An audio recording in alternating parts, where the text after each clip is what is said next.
Joe Gaming Zeta presents First Turns.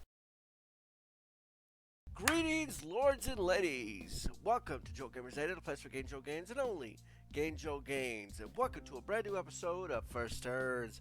I'm your host, Joshua Hill, and today we're going to be looking at Nina Aquila. I hope I said that right. Legal Eagle. And this game was created by Ethan Fox. It is complete. It is made in RPG Maker MV, and my roommate actually chose it out for us to be playing. So this is her first contribution to the channel. Not really. She's actually had some things, but anyways, that's beside the point. This is supposedly a lawyer type game made in the vein of Phoenix Wright, from what I understand, and it looked pretty cool. Only problem is only the first chapter is up on Game Jolt. So that's the only chapter we can play. Anyways, probably won't get through it, but we'll see how far we get. And let's get into it. Buzz. Buzz. Buzz. Hello? Nina! Where are you? Miller Defense Law and Offices. Defense and Law Office. Not Defense and Law Office. What? Okay. Miller Defense and Law Offices. Dang gum. November 5th, 9:12 a.m. Why aren't you at the courthouse? Have you forgotten what day it is? Just give me a second, would you?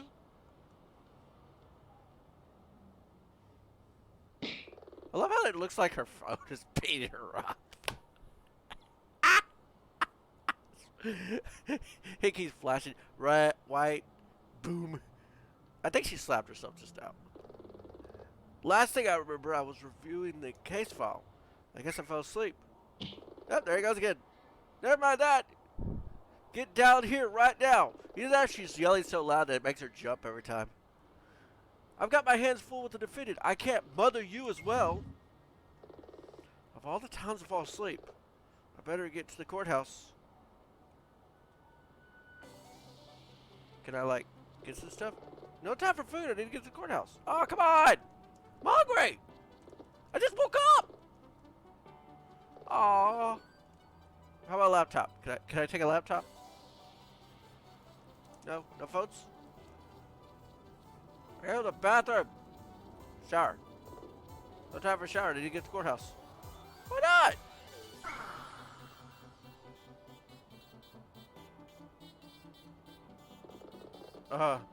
Not even enough time to take a shower. Well, I mean, I tried to, but you told me no. I tried to. Ooh. Wonder how you got those big buildings. That's kind of cool. Wow, this is nice.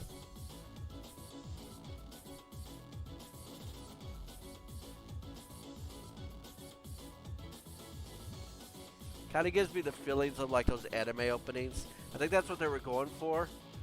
This feels like just anime openings. Although it'd be kind of cool if it was an actual song, but the music's cool. I like that. I like that. Let's go to court. I question you. Haha! You do not have the right to question me. I question you anyways. Ah!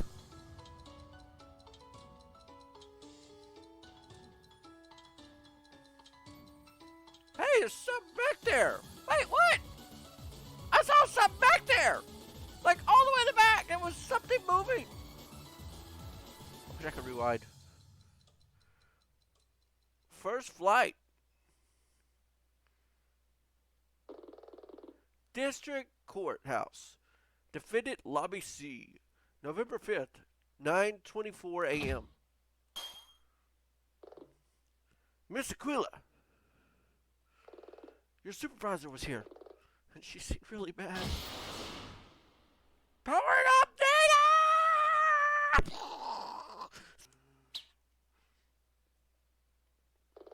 She kind of scares me. Yeah, she kind of scares me too. Purple hair is always a bad sign. Anya, I got here as quick as I could. You were supposed to be here an hour ago. I had arranged transportation for the defendant and... Did you go to the gym or something? I ran here. And I forgot to take a shower, too. So, chill out. Straight after you woke me up in the office. Is everything okay? Oh, the fact that she stinks! Everything's fine. Nina's a real pro under pressure. She stinks, though. Aren't you? Of course. Everything's going to be fine. In any case, we best get to the courtroom. Merle, the bailiff, will come to collect you shortly. Just hang on for a couple more minutes. Nino, one last thing. Oh, attorney ID card. You've earned this. Finally, I got my own defense attorney ID. You're nervous? A little, I guess. I'll be there to help you out. This wasn't the best way to start your last supervised trial, but just remember, you're one of the biggest young lawyers I've ever supervised. You've ever supervised. You're the biggest one you've ever supervised, so you should keep supervising yourself. Really? What? I can say nice things. Just walk in, sit at your bench, and stay focused on your client's innocence. Now, get going. I'll join you at the bench. District Courthouse, Courtroom B, November 5th, 9:32. Just like Anya said, all I gotta do is head to my bench. It's just past the gallery, then on the left. Okay, well, I don't want to go to the bench yet. I want to look around. Hello! I've called this meeting to order. You will all sit down and you will worship me. Ha! I can be a member of the jury. I say innocent, innocent, innocent, innocent, innocent, innocent, innocent, innocent, innocent, innocent. There we go. Not guilty. I won. I'm just gonna watch. I'm just gonna sit back. Can I like goof around in like their timer? Fine. Let's go. There was like no timer, so I could have just goofed around on that all day. Ooh, I like the zoom. Who's the new guy? The prosecutor. That's Chad Hawk. The prosecutor? That's Chad Hawk. Oh, she said a question. They say he's a real prodigy, but a stickler for procedure. Don't get nervous. All rise for the Honorable Judge Tawny.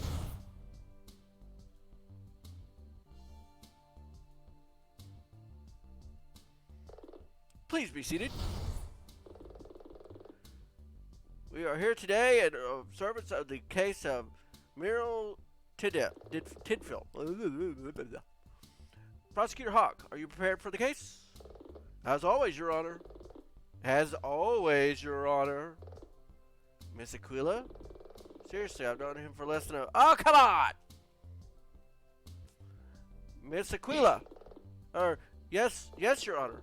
Psst. What did I tell you about staying focused? Now that I have your attention, I trust you have crafted a reasonable attempt at defense.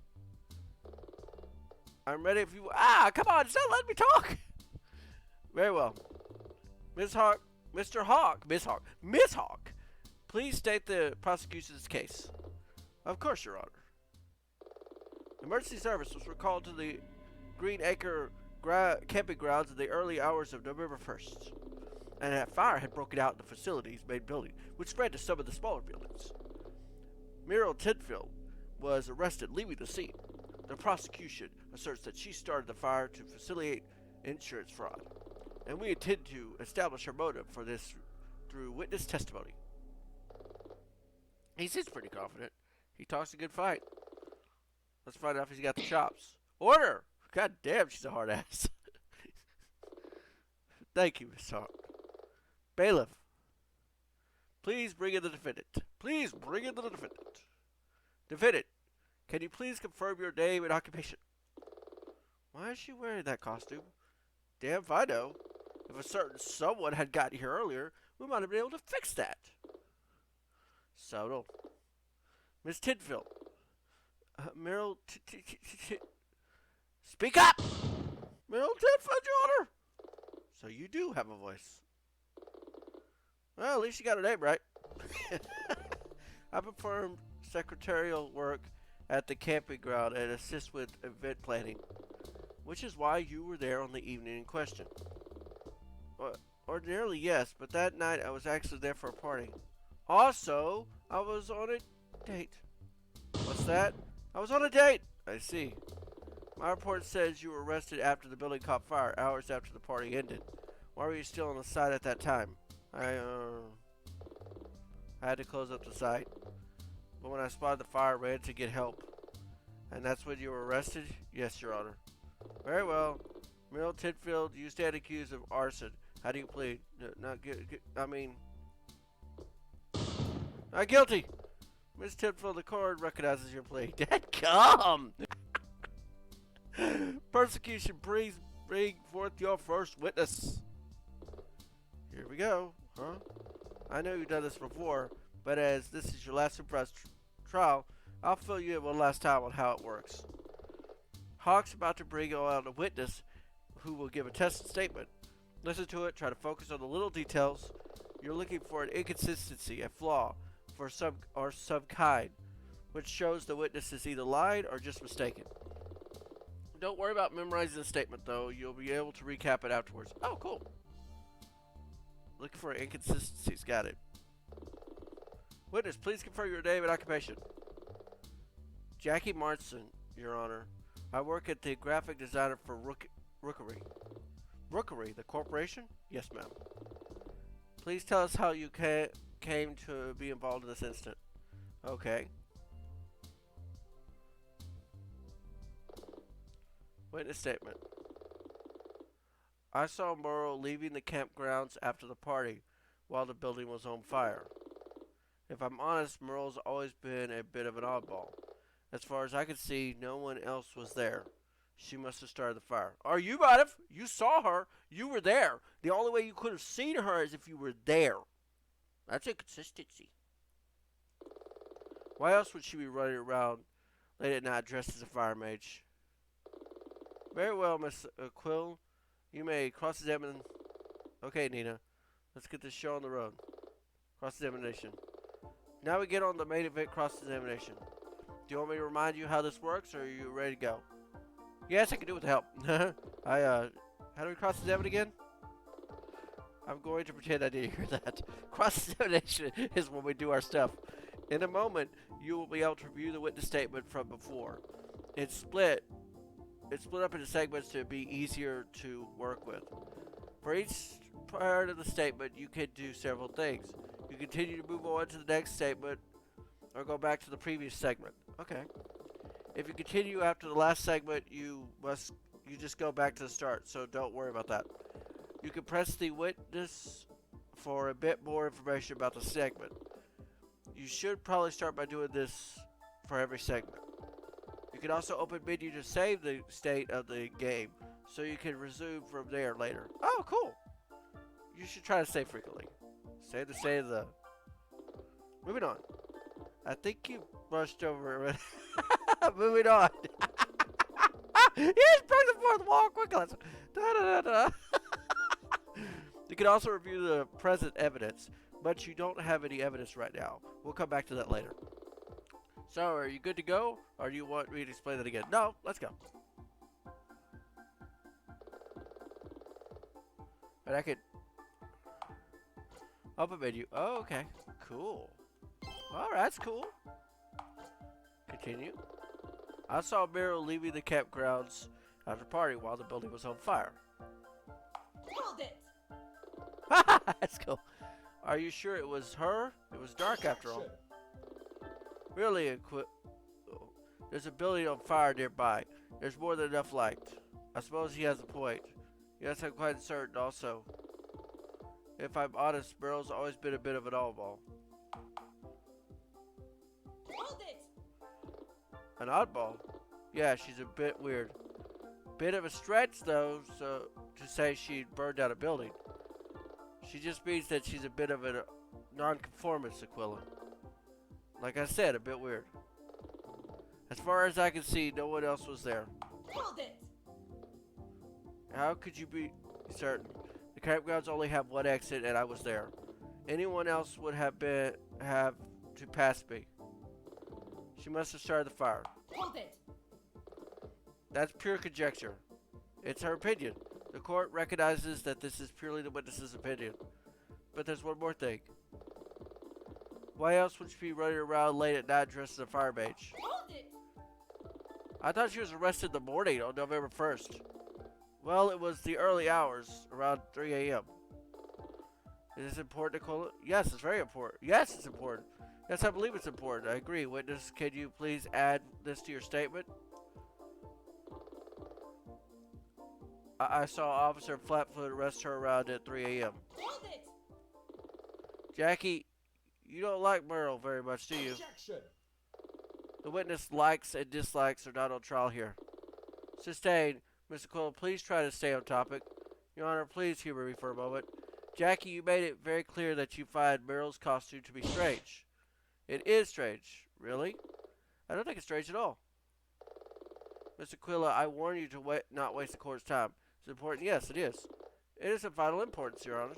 The defense asserts that Merle's unusual outfit might seem strange at first glance, except on one night of the year where it would be considered normal, Halloween. Objection. The witness was arrested on November 1st. She was arrested at 3 a.m. after attending a Halloween party. Oh, booyah! Order, order! Oh, booyah! Your Honor, I assert that Merle's attire was wholly appropriate on the night she was arrested. I see. Yes, I believe your logic is found, Mr. Quiddle. And as the witness's testimony seems to fixate on Merle's costume, the defense moves that this testimony is considered unreliable. But she did start the fire. She's a freak, a pyromaniac. She really seems to hate Merle for some reason. I best take note of that. Gate item, Merle Heights. Witness. You will cease your outburst immediately. Mr. Hawk, do you have anything to add at this time? No. The prosecution moves to call its next witness. Yeah, boy! Yeah! Very well. Bring in your second witness. Prosecutor calls Detective Randall Flatfoot to the stand. Hello again, Randy. How's your wife and little Ryan? They're both fine, Your Honor, though Ryan is teething.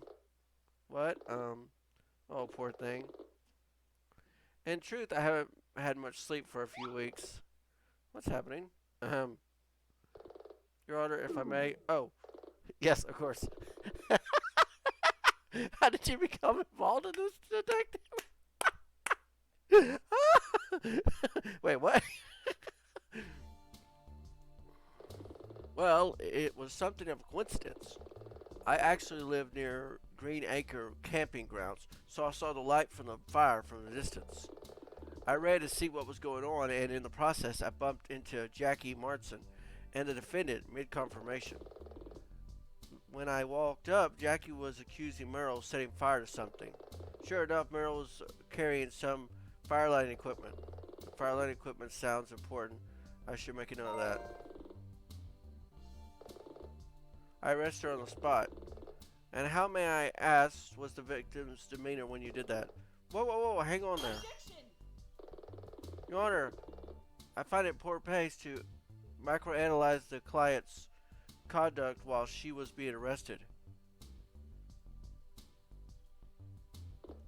I agree, Your Honor. You do? He does? Your Honor, the prosecution has not charged the witness with resisting arrest. I would be inappropriate to consider our actions during the arrest as evidence. Quite right, quite right. This exchange shall be stricken from the records. Carry on, Detective Flatfoot. Yes, Your Honor. For convenience, I was placed in charge of the police investigation into the fire. What did you find? Firstly, I can confirm that Merle Tyndale is indeed a villain, employee of Green Acre camping grounds.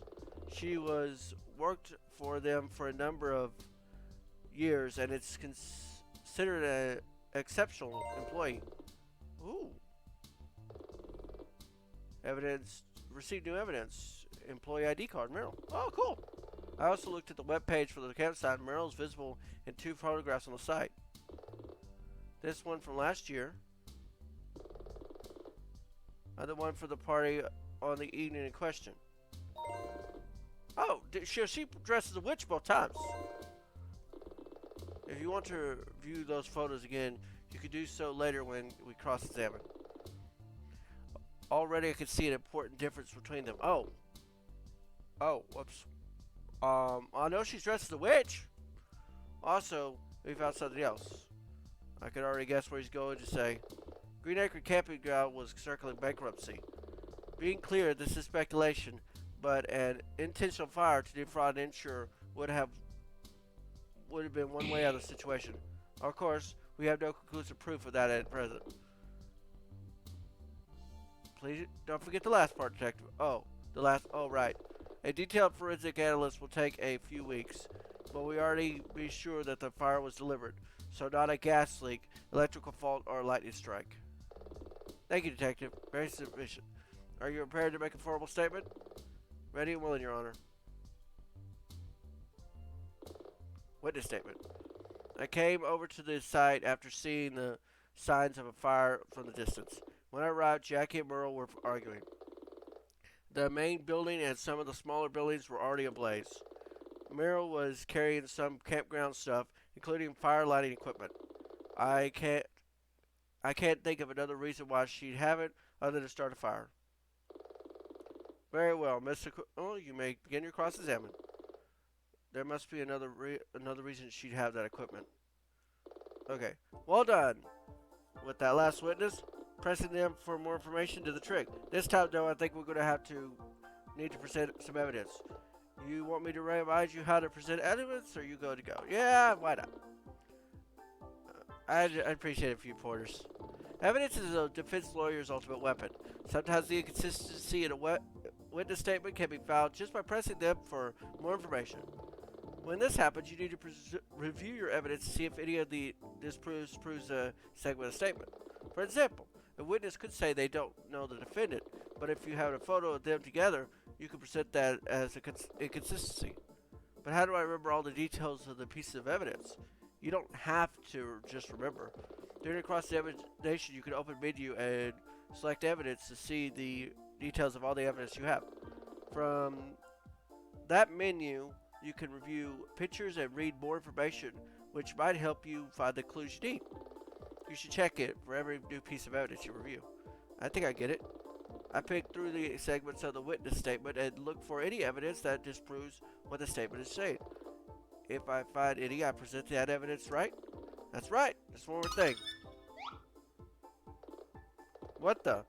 Oh, you see that too. That's a relief. The blue swirling things. The blue swirling things. Yes, I see them. Presenting the evidence takes up the court's time. Present the right evidence is fine, but if you present the wrong evidence, oh shit. Do it too many times.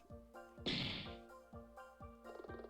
you run out of chances, the judge will make an on-the-spot judgment and find your client guilty. Oh, you have to think very carefully before you present a piece of evidence. Are you ready to go? Nope, let's go. I came over to the side of the signs of the fire from a distance. Let's see. Merle works for the Green Acres. I was carrying this. It's used to light fires. I'm not sure why, but Jackie seems to hate Merle. Wait, what? Coupled with Travis. This year, Merle is coupled with Travis. Jackie is coupled with Travis. Oh! I think it's Jackie. I think it's Jackie, guys. Okay, press. Hold it! You just happen to be passing by? It's near my home. There's also a cop bar nearby that I frequent. They do these amazing chicken wings. Stay on target, detective. Yes, sir. I'm going to have to ask him later about those chicken wings. Hold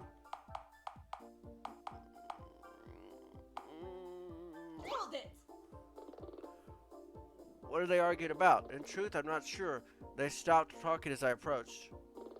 The main building and smaller buildings were already ablaze. Hold it! How bad was it? Pretty bad. We were upwind though, so it seemed safe. I called the fire department right away, and they turned up quickly. Merle's carried some campground stuff, including lighter, for fighting. But they have a tour. They have a campfire. They have a freaking campfire. They have a campfire. Both times they have a campfire. Both times. So, Hold it. stuff. General campsite stuff. Tents, pegs, a mallet, a bag of collected trash. You know, stuff. She lit fire. I can't think of another reason why she would, other than to start a fire. Hold it.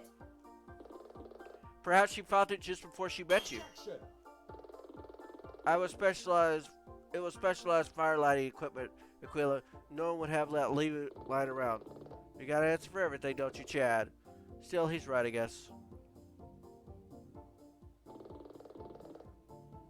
There must be another reason why she'd carry that equipment. Check your evidence, see if we have something that gives her a reason. The fire! The boat! I came inside after seeing the signs of fire from a distance. Hold it. You just happened to be passing by? Oh, wait. Oh, shoot. Oh, shoot. Wait. Okay, we're going back. Okay.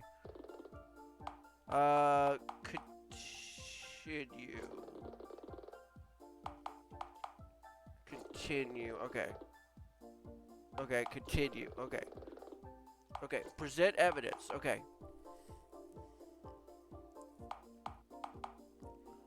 But, okay. How do I present, because there's a campfire. So that would be the reason for carrying the fire equipment. Objection. This is a piece of evidence clearly refused to witness the statement. I don't see how that's relevant. Isn't. Ms. Quill, please refrain from wasting a courtroom's time. God damn it! I don't know what to do!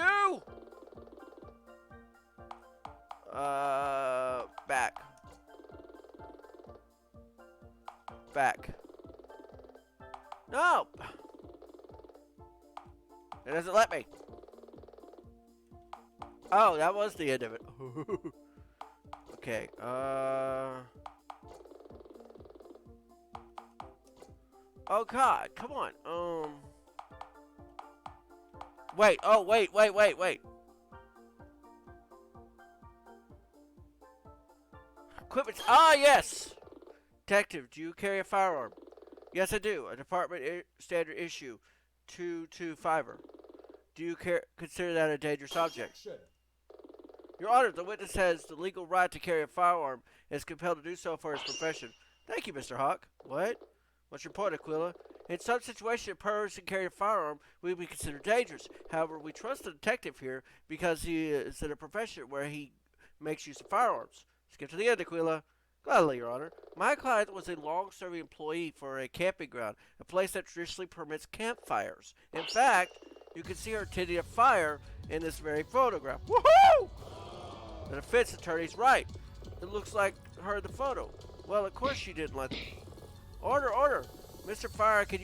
Mr. Hawk, can you offer an explanation for this inconsistency? No, Your Honor. Your Honor, as a detective's testimony has based around it being strange for Merrill to carry this equipment, the defense moves that the testimony be considered superfluous to this case. I am obliged to agree, Mr. Quill. I see no alternative but to ask you to relinquish the stand, Randy. Always a pleasure, Judge Tawney. Am I imagining things, or Flatfoot and the judge?